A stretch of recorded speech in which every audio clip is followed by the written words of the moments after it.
다음으로 오늘 패널 토의를 시작하겠습니다. 오늘 주제는 공급망 실사 등 기업 책임 경영 확산을 위한 민관 협력 방안입니다.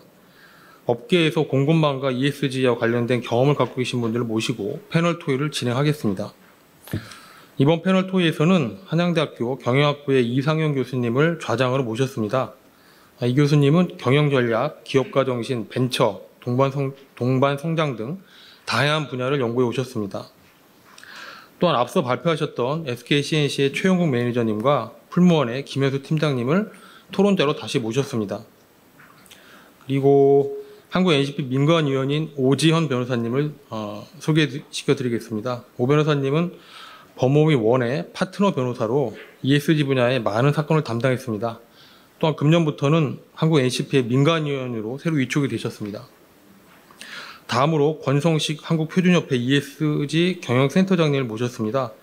권 센터장님은 한국표준협회의 ESG 경영센터, 지속가능 경영센터, 기획실 등에서 근무하셨으며 현재 기획재정부 ESG 정책포럼의 실무위원으로도 활동하고 계십니다.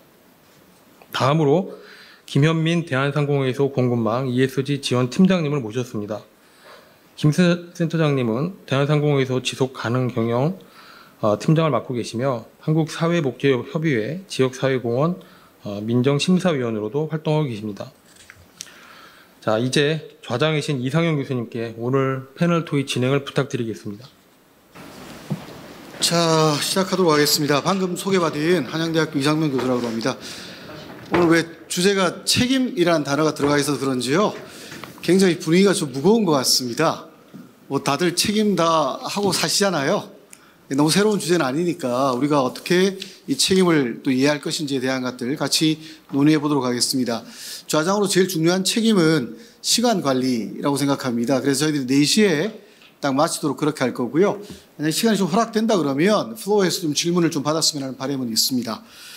어떻게 책임이라는 단어도 계속 나오고 했었는데, 책임을 다한다면 이게 기회일까요? 아니면 위협일까요? 어떻게 생각하십니까?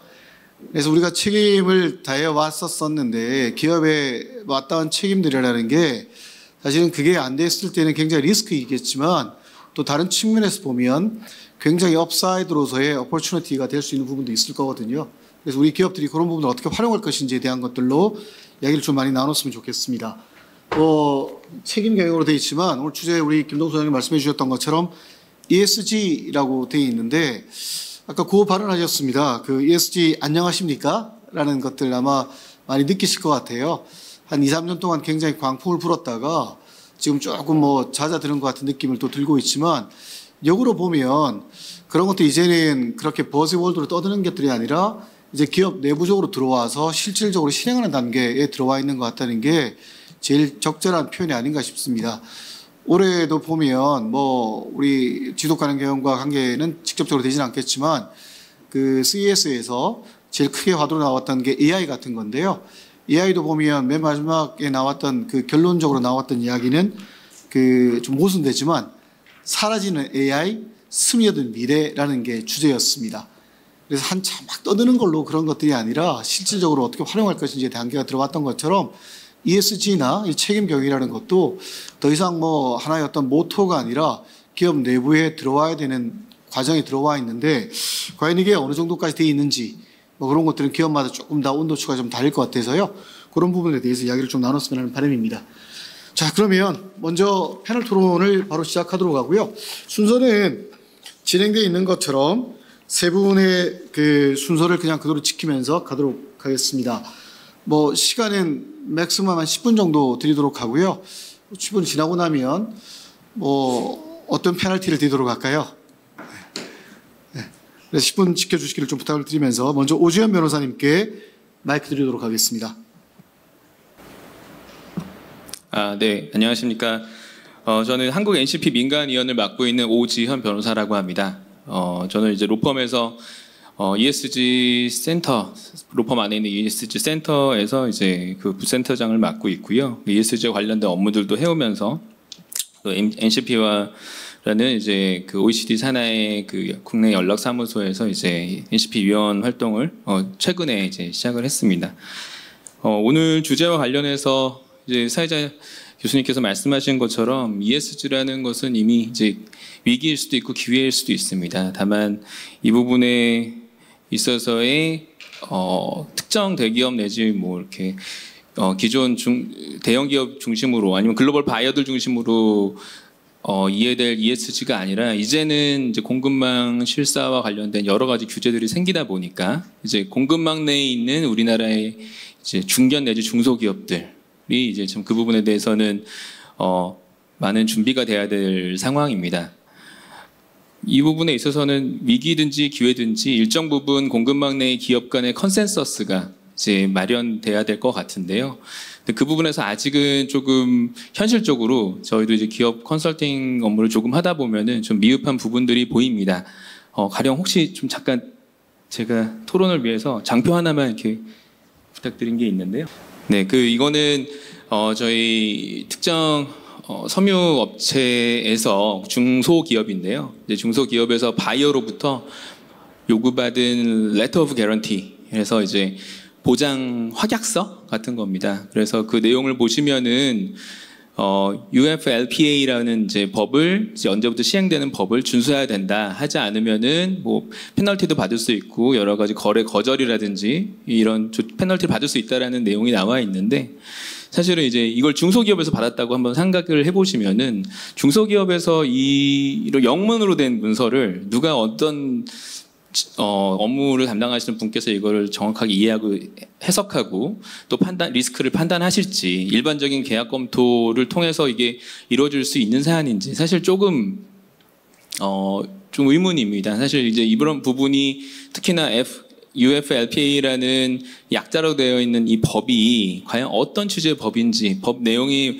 무엇이고 위반되는 경우에는 어떤 페널티가 있는지에 대한 기본적인 설명 없이 이렇게 또 약자명으로만 이렇게 제한됐을 때 과연 이 우리나라 중소기업이 이런 영문 문서 또 이렇게 충분한 설명이 되어 있지 않은 그런 문서에 대해서 어떻게 디펜스하고 최소한 이거에 대한 도장 찍기 전에 어떤 고려를 해야 되는 것인지에 대해서 사실은 조금 준비가 부족한 것이 현실인 것 같습니다. 이런 측면에서 저는 뭐 리걸 측면에서의 리스크 매니지먼트도 또 중요하지만 또 한편으로는 일반적인 기업에서는 그 내부적인 어떤 이런 이슈가 생기고 이런 레터를 받았을 때 어떻게 대처해야 되는지에 대한 내부 컨센서스가 좀 필요하다는 생각이 들고요. 그런 측면에서 저는 리걸 ESG 전담팀도 중요하지만 또 HR 부서도 상당히 중요한 역할을 할 거라고 생각합니다.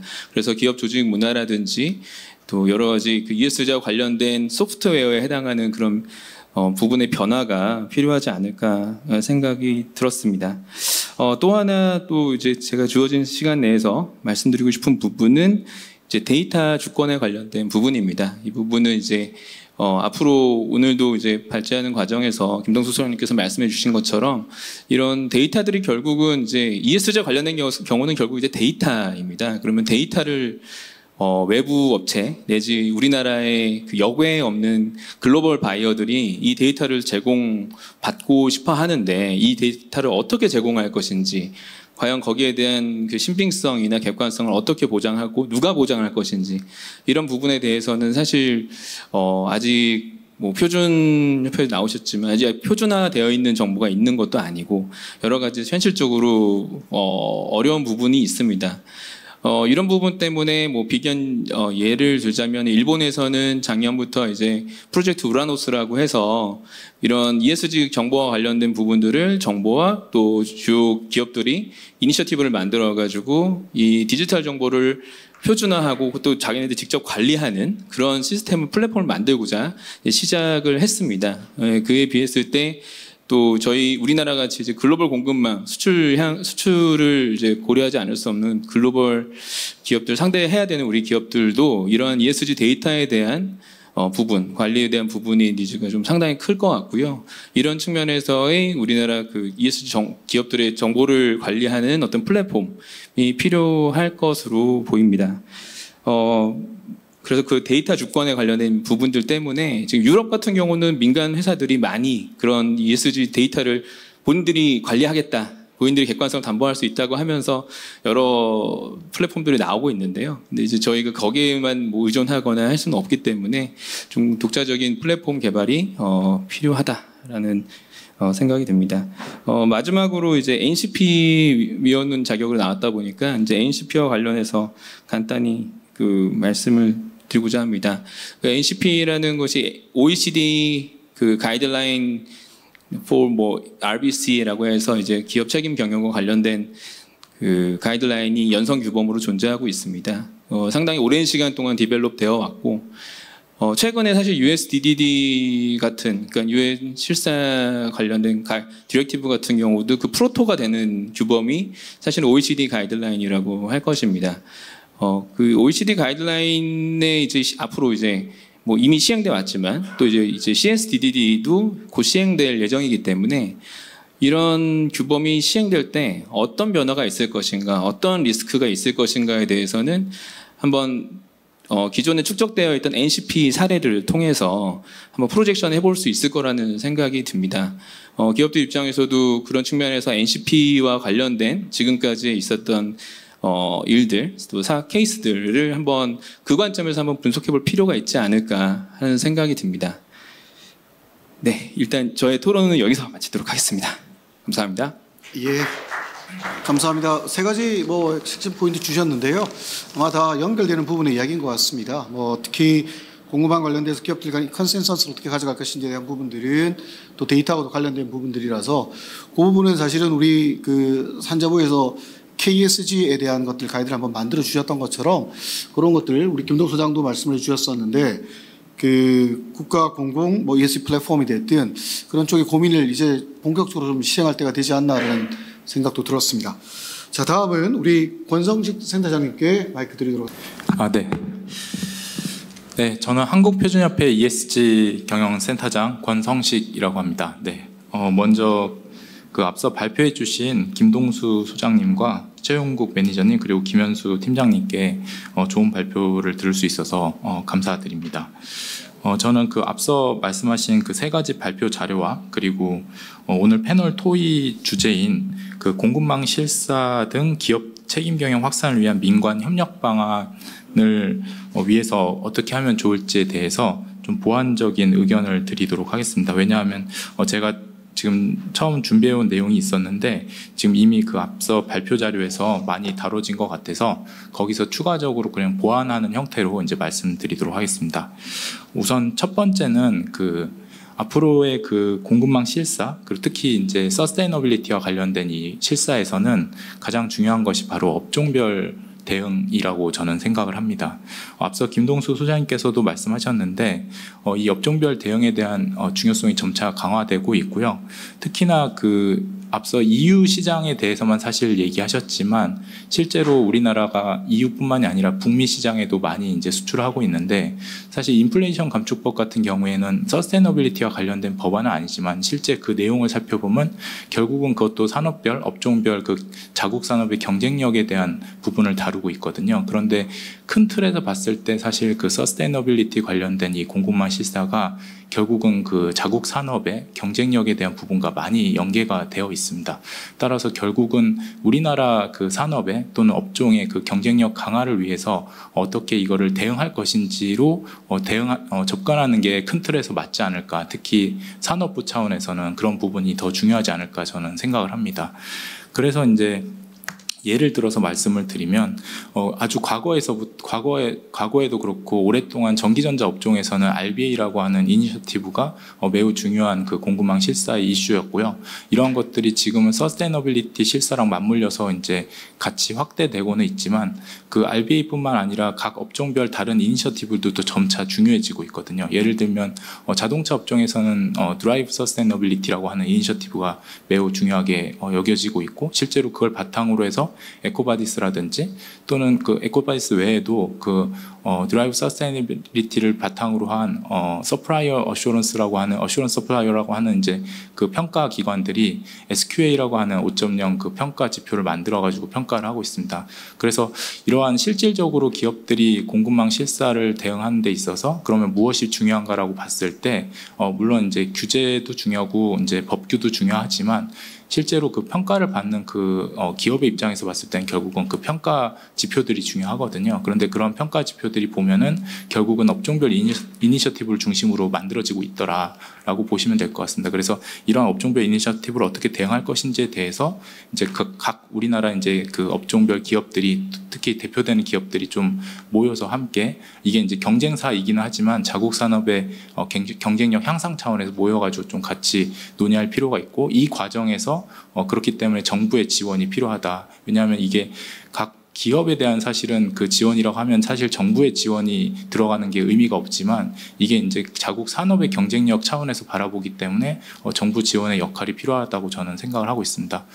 이러한 의미로 봤을 때 앞서 발표해 주신 그 풀무원의 사례에서 그 식품 산업이 같이 모여서 그 식품산업협회랑 같이 준비하고 있는 것들은 매우 저는 좋은 사례라고 생각을 하고 있고 거기에 이제 정부의 지원이 어떤 형태로 보완이 된다라고 하면 훨씬 더 좋은 모델로 발전될 수 있을 거라고 저는 생각을 하고 있고요. 특히나 이게 이제 더 나아가서는 그 실제로 그 국제적으로 이제 통용되고 있는 그 업종 이니셔티브 그 업종 이니셔티브에서도 대표되는 그런 이니셔티브에다가 저희 나라 산업의 특수성 또는 저희 나라 현재 상황의 특수성을 좀 역으로 제시하는 것도 이제 필요할 것으로 생각이 됩니다.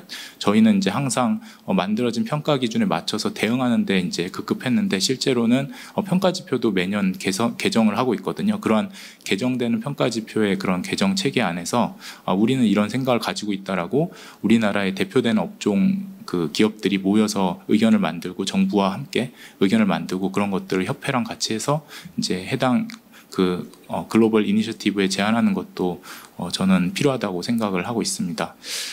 좀 우스갯스러운 이야기지만 그런 것들이 왜 필요하냐면 제가 몇 년 전에 그 원청사 특정 원청사에 공급망 실사를 이제 대신 대응을 해주는 그런 사례가 있었는데 거기서 그 특정 원청사의 그 요구 문항 중에 이런 게 있었습니다. 그 이사회 구성의 다양성을 얘기를 하면서 흑인 이사회 참여 비율을 요청을 했었어요. 그러니까 정말로 우리나라에서 봤을 때는 어처구니 없는 문항인데 그런 것들이 실제로 있었었거든요. 그래서 이제 그런 것들에 대해서도 사실은 이거는 그냥 제가 뭐 단순히 우스운 사례로 한 가지 말씀을 드린 거지만 앞으로 그 외에도 다양한 그 이런 우리나라 사정을 고려하지 못한 그런 평가 지표들이 있을 수 있거든요. 그렇기 때문에 사전에 이런 것들을 좀 저희가 이제 대응할 수 있도록 체계를 마련하는 게 중요하다고 저는 생각을 하고 있고요.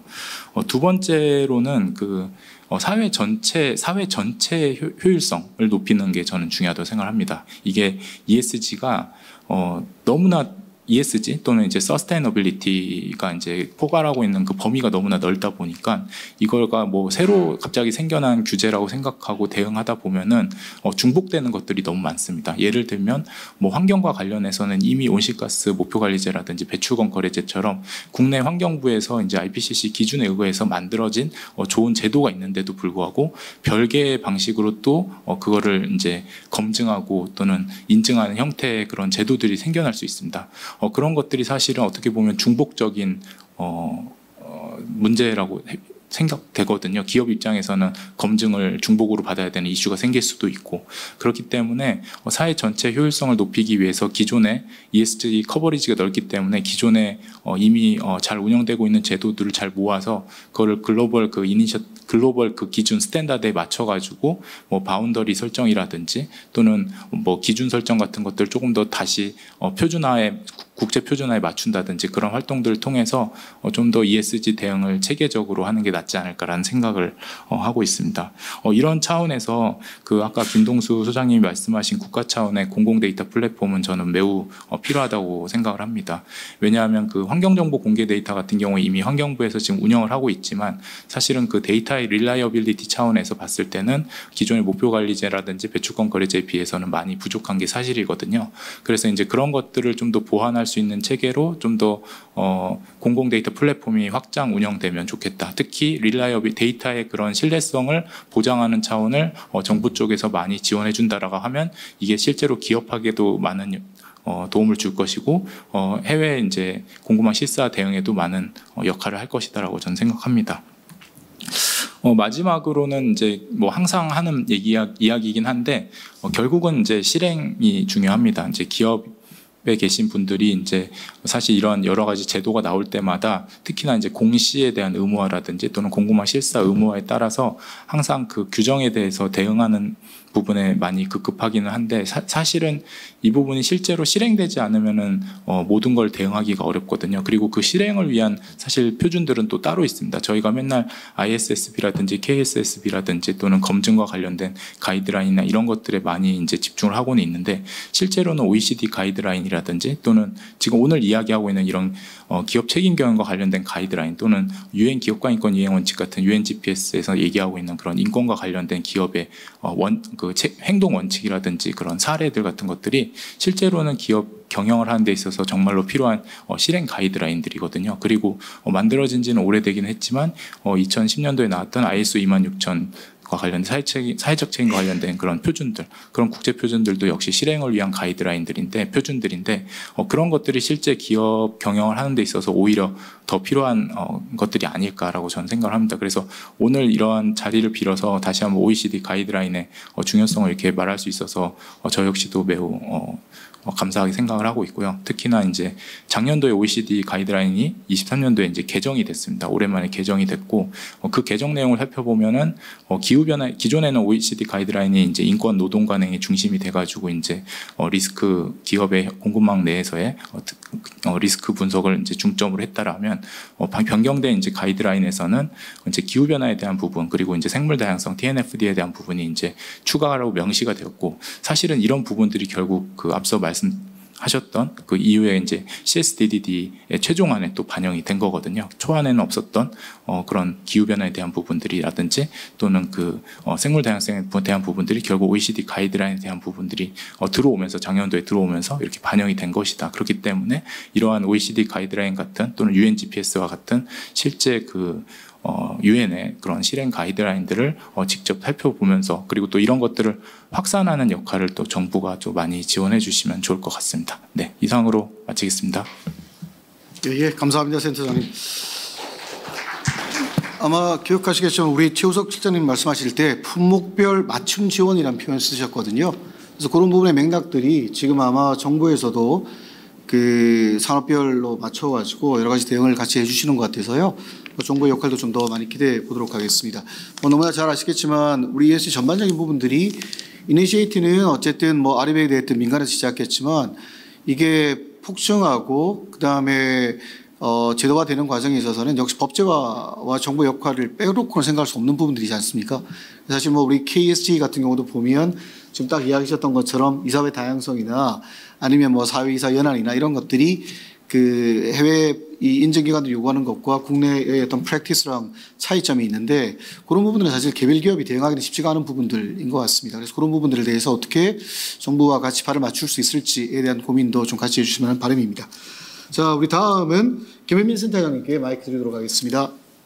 네, 반갑습니다. 저는 대한상공회에서 공급망 ESG 지원센터 김현민입니다. 앞서서 이제 훌륭하신 연사분 세 분하고 이제 패널분들 좋은 말씀 많이 해주셨고요. 뒤로 갈수록 할 얘기가 좀 줄어들 것 같은데 일단 저는 작년부터 이제 올해까지 주로 이제 지방 쪽을 많이 순회 설명회를 다녔어요. ESG 쪽을 이제 하다 보니까 중소기업으로 갈수록 그리고 이제 수도권에서 지방으로 갈수록 좀 ESG에 대한 기본적인 개념에 대해서 모르시는 분들이 좀 너무 낮고 사실은 이제 지방으로 내려갈수록 전문적인 인력이라든지 뭐 데이터라든지 뭐 정보 같은 부분이 좀 수도권보다 서울보다 상대적으로 취약해가지고 저희가 축적적으로 하는 게 전국의 72개 지방 상공회의소를 순회를 하면서 쭉 이제 현장에서 받은 느낌 같은 걸 몇 개 좀 말씀을 해드리려고 합니다. 그리고 올 초에 저희가 실제로 공급망 시사를 했던 데이터 한 1000개를 분석을 해봤어요. 해봤더니만 이제 우리나라 이제 공급망 내 중소중견기업의 평균적인 ESG 점수가 10점 만점에 3.5점으로 나왔고요.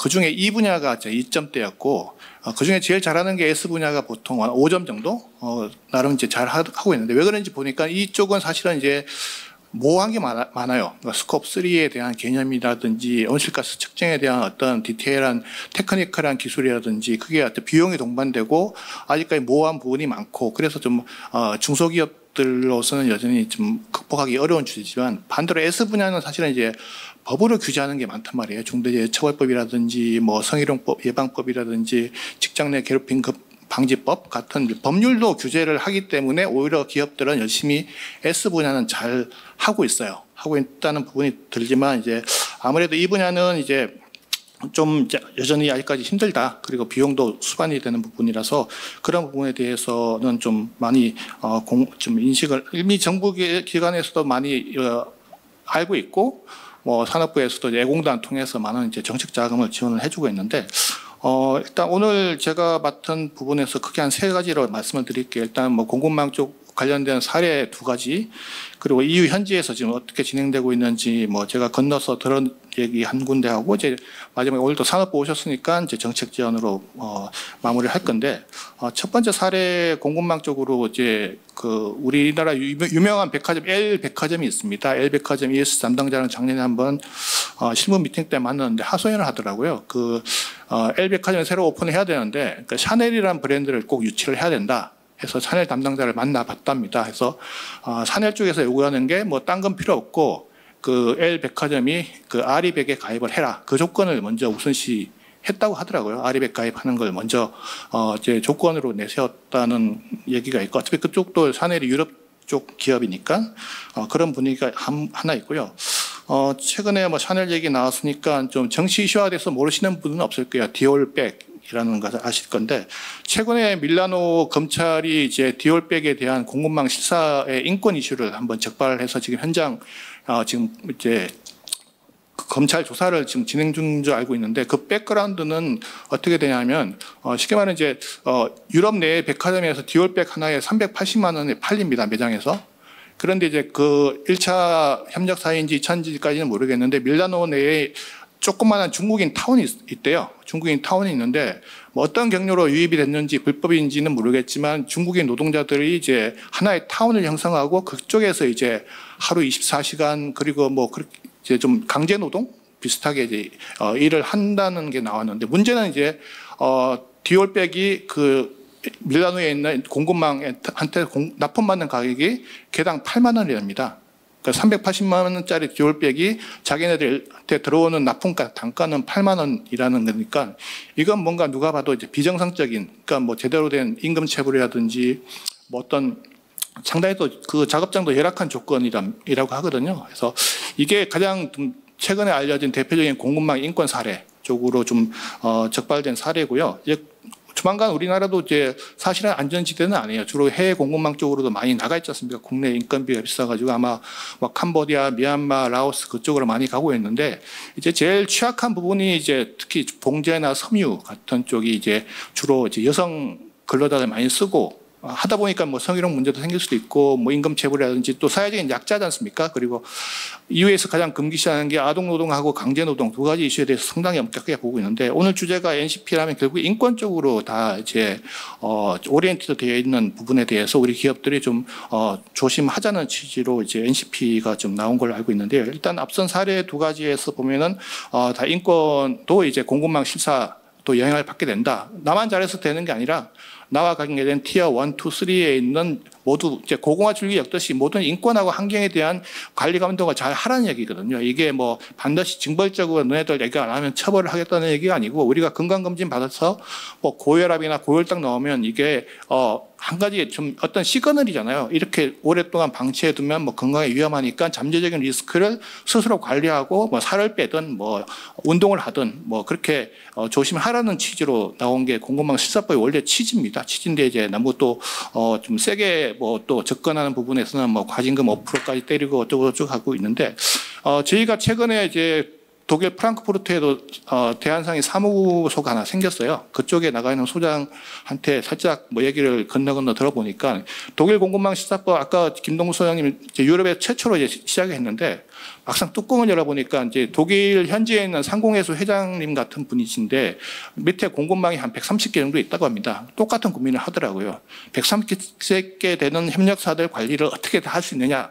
그러니까 독일도 사실은 이제 EU의 엄격한 환경 규제나 여러 가지 리걸 이슈에 대해서 좀 많은 쪼임을 당하는 거죠. 그러니까 제가 듣기로는 공급망 실사법을 끝까지 반대했던 나라가 딱 2가지인데 독일하고 아까 말씀드린 이태리 딱 두 군데가 아직까지 제조업 비중이 유럽 국가 비중에서 좀 상대적으로 높기 때문에 같은 EU 내에서도 이제 그런 탄소 이슈로부터 자유로울 수 없지 않습니까? 그래서 뭐 독일 애들도 마찬가지로 자기네들이 생각해도 너무 환경 규제가 빡친 거예요. 그러니까 누구나 다 걸면 걸리는 규제이고 어떻게 보면 개도국의 성장 사다리를 유럽에서 좀 집단적으로 좀 약간 걷어차는 그런 쪽인데 뭐 공업 비중이 높은 일부 유럽 국가에서는 이제 그거 자체가 이제 실사법 자체가 좀 너무 좀 어렵고 좀 이제 유연화 시켜야 되지 않나 그런 내부 목소리가 좀 크다 그런 얘기를 들었거든요. 그러니까 특히 아직 EU 의회 쪽이 좀 우파들이 많이 이제 새로 들어서면서 앞으로 향방이 어떻게 될지 모르겠습니다. 뭐 좀 농민들도 사실은 지금 ESG보다는 EU에 들어가 있는 난민들 문제 그리고 경제적인 우크라이나 전쟁 때문에 경제적인 문제가 더 큰 문제인데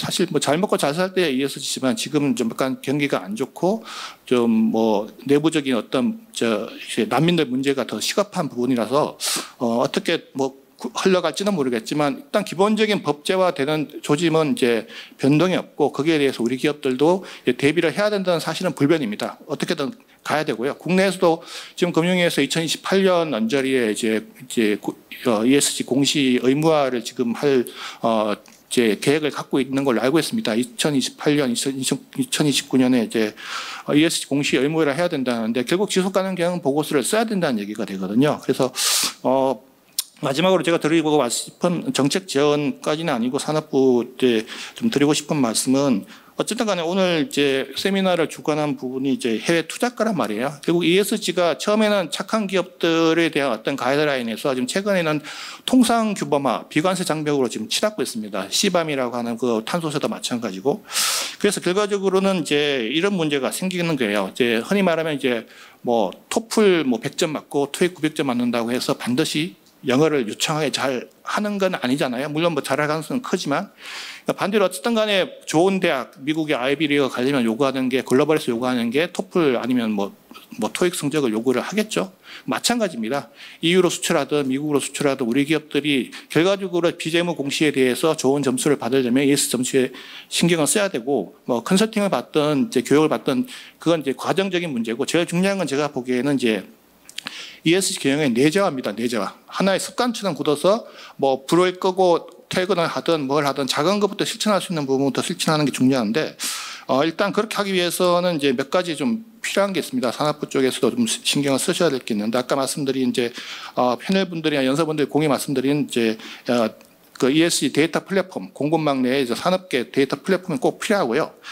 데이터 플랫폼을 하는 과정에서 단순히 데이터를 넣는 게 사실 쉬운 문제는 아니고요. 그러니까 중소 중견기업들은 그 개념조차 잘 모르고 있는데 그에 대한 교육이 먼저 중요합니다. 우리가 뭐 쉽게 세무 뭐 자영업 하시는 분은 뭐 전담 세무사를 써서 뭐 기장 대행을 하지 않습니까? 그런 식으로 하던 뭐 탄소 데이터를 넣든 뭐 인권에 관련된 데이터를 넣든 그런 거에 대해서는 초창기에는 좀 어떤 좀 제도적인 좀 교육적인 지원이 필요하고요.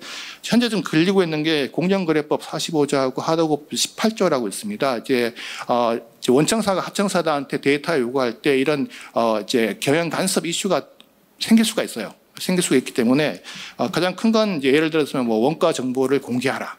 그리고 이제 내가 뭐 저기 납품업자인데 A랑 B랑 두 개 납품을 한다고 쳐. 예를 들어 이마트에 납품을 하는데 이마트 관계자가 너네 롯데에도 납품하는 거에 롯데마트에 납품한 단가들 알려달라. 우리도 뭐 그걸 이제 데이터에 같이 은근슬쩍 끼워서 요구를 하다 보니까 그런 경영 간섭 이슈가 생기는데 그것 때문에 오히려 이제 원청사들이 이제 데이터 컬렉팅 하는데 상당히 어려움을 겪고 있다고 합니다. 그래서 그걸 공정위랑 같이 좀 협의를 해서 좀 유연하게 공급망 실사에 대한 필요성에 대해서 인지를 시키고 그렇게 어떤 데이터를 어느 일정 정도 보안을 이제 담보하는 범위 내에서 기업 중소기업들이 이제 뭐 공공 플랫폼에 이제 데이터를 입력할 수 있는 그런 좀 제도적인 장치를 만들어 주는 게 좋을 것 같고요.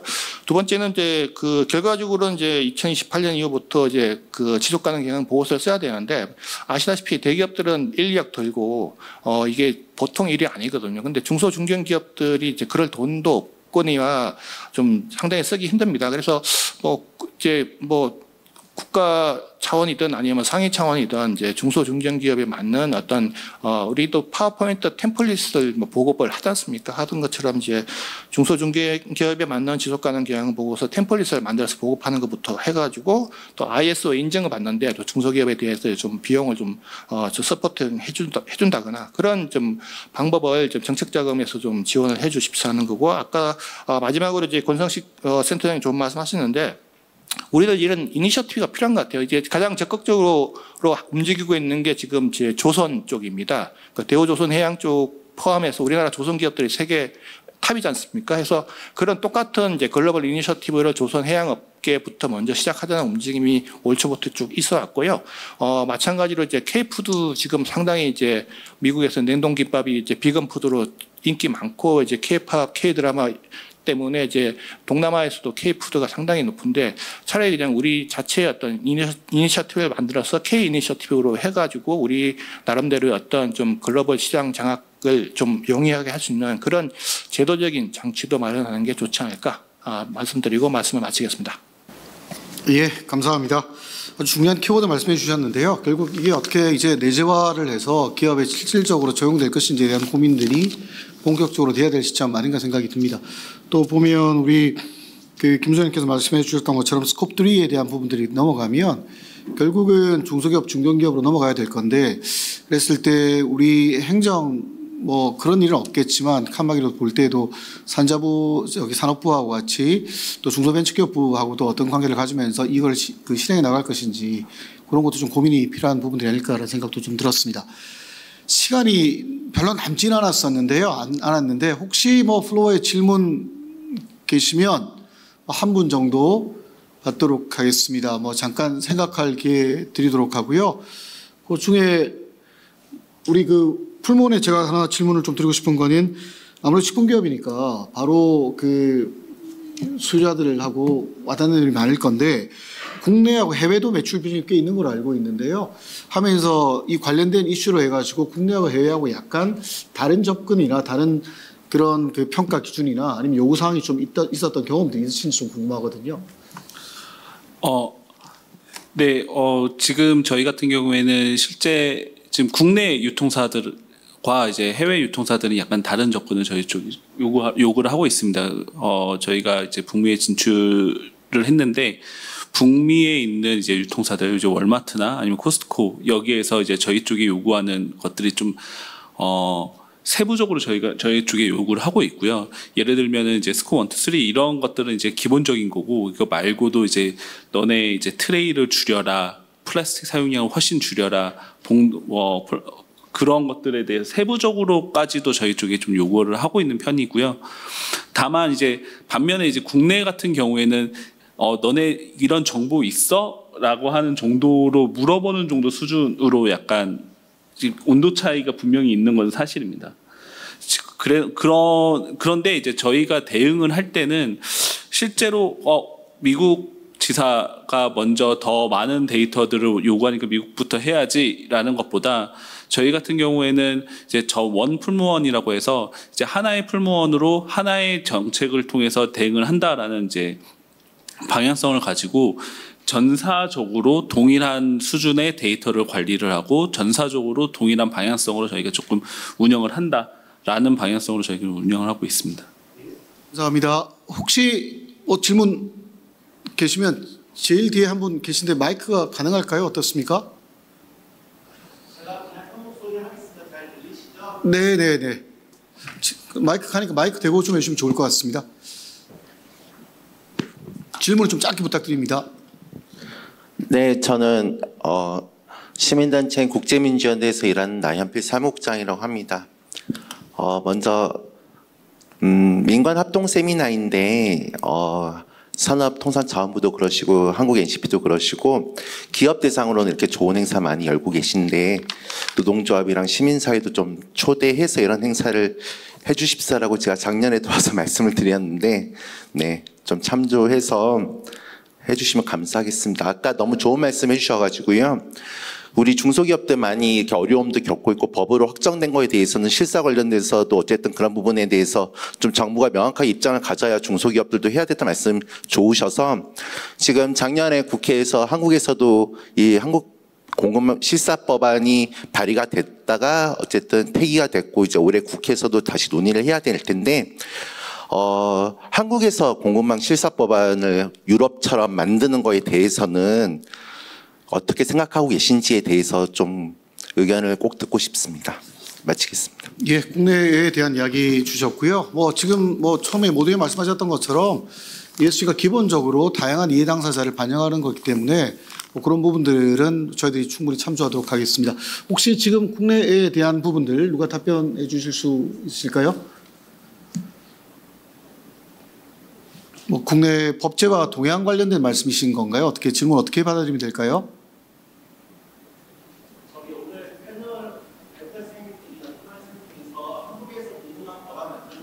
예. 지금 다 논의됐던 게 어쨌든 EU 공급망 실사법에 대한 부분들이었는데 한국 국내 자체적으로 공급망 실사법이라는 걸 만들어서 국내 중소기업, 중견기업에 대한 부분들을 보호 차원에서 갈 것인지에 대한 질문인 것 같습니다. 그런 것들은 아직 논의는 안 되고 있는 걸로 저는 알고 있는데 어떤 개인의 생각을 전제로 해서 아마 온 질문인 것 같습니다. 어떻게 보시는지 우리 변호사님께서 잠깐 말씀해 주실 수 있을까요?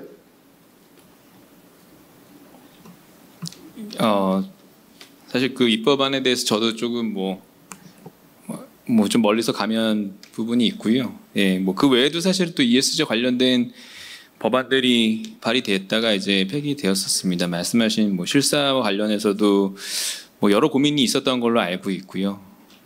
다만 이제 그 당시 이제 필요성에 관련해서 제가 전체적인 그 필요성과 당위성에 대해서 설명할 입장은 아니지만 이제 개인적인 생각으로 말씀드리면은 일단은 이 실사라는 게 해외에서 해외 바이어들이 국내 기업을 상대로 이제 뭔가 그 요구하고 하는 부분에 있어서 최소한 이 부분에 대해서는 결국은 해외 법의 실사의 의무화에 대한 규제가 있다 보니까 그런 부분에서는 또 이제 관할의 문제가 있습니다. 그러니까 해외 법의 역외 적용, 우리나라 법이 만약에 우리나라 기업이 그걸 어겼을 때 과연 어디까지 그걸 관철할 수 있는 것인가?